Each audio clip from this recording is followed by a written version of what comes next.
একাদশে ফিরলেন Neymar junior. ঘরের মাঠে বোটাফোগোর বিপক্ষে জয় পেতে আশায় বুক বেঁধেছিল সমর্থকরা, কিন্তু প্রত্যাবর্তনের রাতে হতাশ করলেন ব্রাজিলিয়ান এই তারকা। ইচ্ছাকৃত হ্যান্ডবলের কারণে দ্বিতীয় হলুদ কার্ড পেয়ে শেষমেশ লাল কার্ড দেখে মাঠ ছাড়তে হলো তাকে। বাতিল হয় একটি গোলও। 10 জনের দল পরিণত হওয়া সান্তোস কিছুক্ষণ পরে খেয়ে বসে একমাত্র গোলটি। জাইরের পাস থেকে আর্থুরের শটে এগিয়ে যায় বোটাফোগো। সেই গোলই ম্যাচের ভাগ্য করে দেয়। এই হারে পয়েন্ট তালিকার 17 নম্বরে থাকা সান্তোস আরও পিছিয়ে গেল অবনমন এড়ানোর লড়াইয়ে।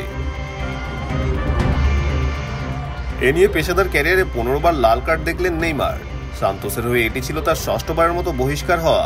2021 সালে পিএসজির জার্সিতে লিলের বিপক্ষে তিয়াগো দিয়ালকে ধাক্কা দিয়ে লাল কার্ড দেখার পর এই প্রথম আবার মাঠ ছাড়লেন একই পরিণতিতে।